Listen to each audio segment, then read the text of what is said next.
Hey folks, this is man once again, and today I bring to you, I'm not sure when this will be uploaded, maybe before Christmas or after, I don't know. I know I have a few other videos, but either way, um, wanted to wish people a Merry Christmas, Happy New Year. I think someone wanted me to review this film. I know they wanted me to review Mirrors 2, which, weirdly enough, the strange thing is I saw Mirrors 2 a long time ago and recorded the review, and it took me a while to see this film. I own this movie, but just, been putting it off. Because I like the film, but the film got a lot of hatred, so I'm like, okay, if I see it again, will that rub off on me? Will it be not as good as I remember? But seeing this film again, it's directed by Alexandre Aja, director I do enjoy. This is probably the one film Alexandre Aja has done that is pretty much forgotten. High tension, of course, it got me right into the gate. The Hills of Ice remake, my favorite. Piranha 3D, a lot of people enjoy that film. I don't know. Maybe that's a film I need to give another shot, but I just remember not liking any of the characters. It's got a lot of tits and gore, but anyway. But Mirrors with Kiefer Sutherland, and this DVD doesn't have anything. It's just the theatrical and unrated version, but no extra features on this one. Um, Now the film, I did not know this. I remember I first heard about this film after the Hills of Ice remake. I'm like, oh, I really want to check out this director's movies. Cool, Kiefer Sutherland. I haven't seen him in the film because I know he does the TV show 24, which is now done, and I haven't seen much of 24. I've seen the first season. I liked what I saw, but I just never got around to see it. I don't watch cable that much. YouTube has more interesting stuff than a lot of cable nowadays. But Mirrors, I remember hearing about this film. Oh, it sounds interesting.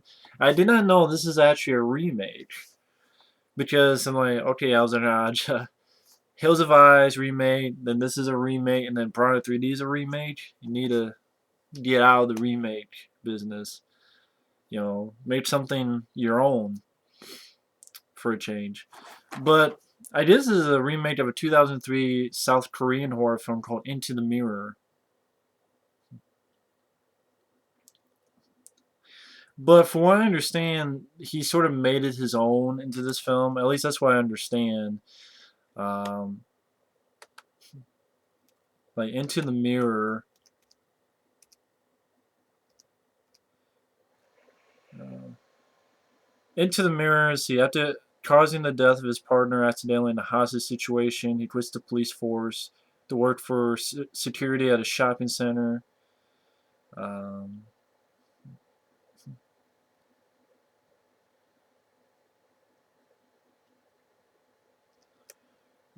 so I guess it got maybe probably similar things, but like the general idea about the mirrors, a place that's been burned down. Before I understand, this is a different script and such. And I guess the original film was PG, but this is definitely rated R. The story is fairly simple. Kiefer Sutherland is a guy, he used to be a cop, but he was involved with a shooting when someone got killed, and he's been taken off. He's been suspended. He needs a job, so he gets his job as security guard at this department store that was burned down. And basically, the security.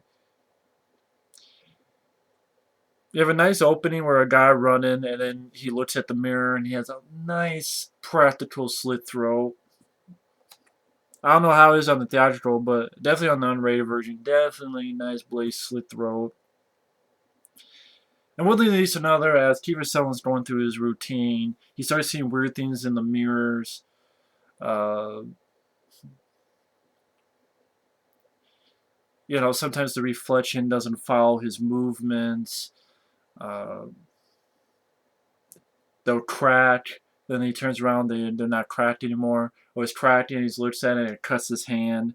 When he looks up and there's nothing there, the mirrors are absolutely clean and fine. And part of him is like, okay, something's fucked up's going on.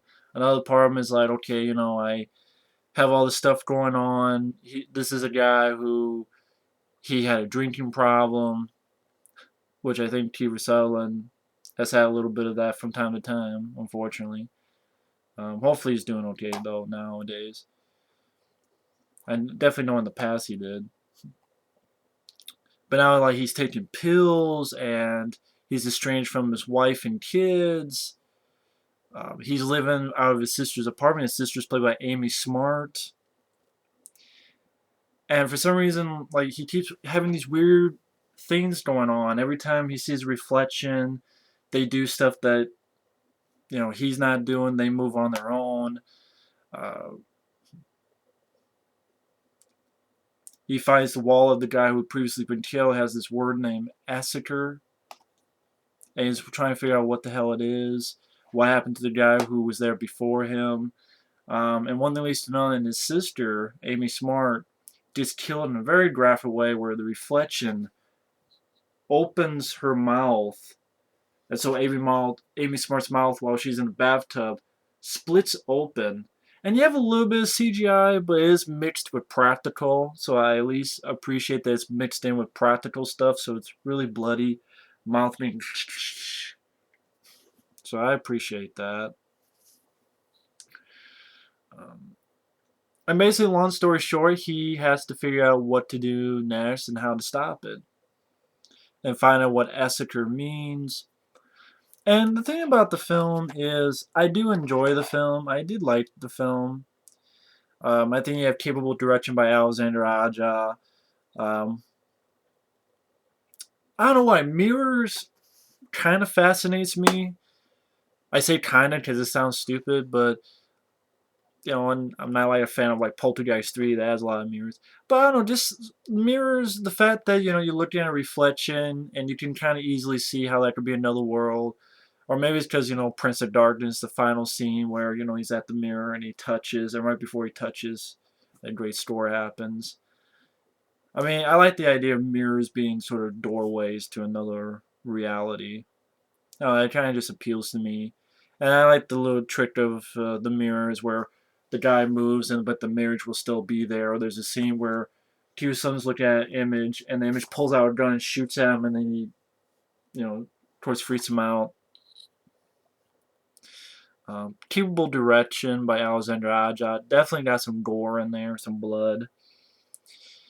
I think a big reason I like this film is Kiefer Sutherland. I like his performance. I know a lot of people don't like his performance. Just saying that he just yells all the time. He does yell a lot. I guess, people compare him more to Jack Bauer, in 24. But I don't know, since I didn't watch tons of 24, since I haven't seen Kiefer Sutherland in a film in a long time, I'm like, oh, cool, nice to see you back. That sort of reaction. Maybe because I understood why he was yelling at the time, all the time, because, all this crazy stuff happened. He was involved with the shooting, he's suspended, he had a drinking problem, his wife and kids are away from him. Then his sister is killed, and I like the scene where he finds her body, and they did a smart thing where they cut the sound effects, they just play music, and you see his reaction. Kiefer does a good reaction. I like when he gets pissed, because I would too. After his sister's killed, he goes back and he's trying to break the fucking mirrors. He shoots at it out of frustration, but then the mirrors sort of rebuild itself. Like there's holes in the mirror, then it sort of recreates itself, so there's nothing there. Or like when he's in the car, you have the little mirror up above. He just punches it. So I understood his frustration. I understood him getting pissed. I think, and the woman who played his wife, I think Paula Patton. I liked her in the film too. I think she did a good job. Because of course, I mean, she's like I think a doctor or a coroner, one or the other. And of course, she doesn't believe him at first, but she sees it for herself, and she doesn't know I saw that, but I'm not going to believe it anyway. she immediately calls Kiefer Sutherland and apologizes and all that. And I like the images, they little tricks they did, like Kiefer. The one thing I did not like is the kid who plays Kiefer Sutherland's son. I think he was kind of an off actor. Plus, the kid did some really stupid things at the end, which really annoyed me. And if you see the film, you'll know what I mean. Especially at the end, I don't know, just. But I like the trick where he's sitting there. He's like the whole house is being flooded, so the reflection from the water pulls the kid in. Um, Kiefer Sutherland finding out what Essaker means, and I shouldn't give away the whole thing. I know, uh, but I liked Kiefer Sutherland's performance. I liked his reactions to the situation. Uh, I liked the little bit of gore that's in there. Paula Patton, she was in Hitch. She was in Precious. I guess she's a lead in Mission Impossible 4 Ghost Protocol. Oh, she was the girl in Deja Vu, who Denzel Washington um, gets help from, or like Denzel Washington's looking for in Deja. She's the main girl in Deja Vu. Which that's a film I like, Deja Vu. That's a film not many people talk about, and that film flopped. This film flopped too. I mean, the film cost around 35 million, and it hmm, made about. I know it didn't make much. It's talking about worldwide, but I want to know how much it made in. I want to know how much it made in the U.S. though. Maybe it's on IMDb. But I know it didn't make that much. I don't think it even made back its budget. It's a 6.1 on IMDb, which is pretty high. Uh, but yeah, I like Kiefer Sutherland. I like the idea of the film. I know a lot of people say it's a lot like The Rain and all these other Asian ghost story movies. But I don't know, it didn't bother me as much in this film for some reason. It didn't bug me as much as this film. Maybe I just like the idea of the mirrors being a doorway. I like Kiefer Sutherland's performance. I keep mentioning that because he's a big reason why. Uh, I like the little tricks. I mean, whether probably CGI, but whatever. I thought it was used reasonably here for a good reason. When the mirrors rebuild themselves or something, uh, and a little bit of gore helps too. But I cared about Kiefer Sutherland's character, uh, and I gotta admit the problems I have with the film. It is a little too long. It's about 2 hours long. At least the unrated version is a little. I felt like almost 2 hours long. This is 111 minutes, but yeah, that sounds about right. About an hour and 40 some minutes, but a little bit too long in places. Mainly the ending, which I'm gonna spoil the ending. So for those who don't want to hear it, here's your spoiler warning. Basically, he finds out that he needs to get this girl. Essaker is this girl who used to be there, and something to do with there used to be a hospital before this department store was there, and how she was a patient. They thought she had schizophrenia, but she was really possessed, and how they did this thing to cure schizophrenia, but what it did, it brought the demon into the mirrors. And so Kiefer has to go and find her, and through his investigation, he finds that she went to a convent. And he tries and tries to get her to help him because my family's going to die. And he did some cool things. I mean, he did some things where, even like the little girl they have, like the image of the mom comes behind her, grabs her, and gets cut a little bit on the neck. So I'm like, oh, okay, kind of pushing a little bit. That's interesting. And it gets to a point where Kiefer's at his wit's end. He has to pull a gun on a nun. That rhymed. I didn't even know. A gun on a nun to get her to come with him. But then that's kind of like ooh. But at least by the end, A, you can understand that he's trying to save his family. B, I thought it was handled pretty responsibly. And C, she comes up with the idea, and he's like, "Are you sure? Is there no other way?" She's like, for your family.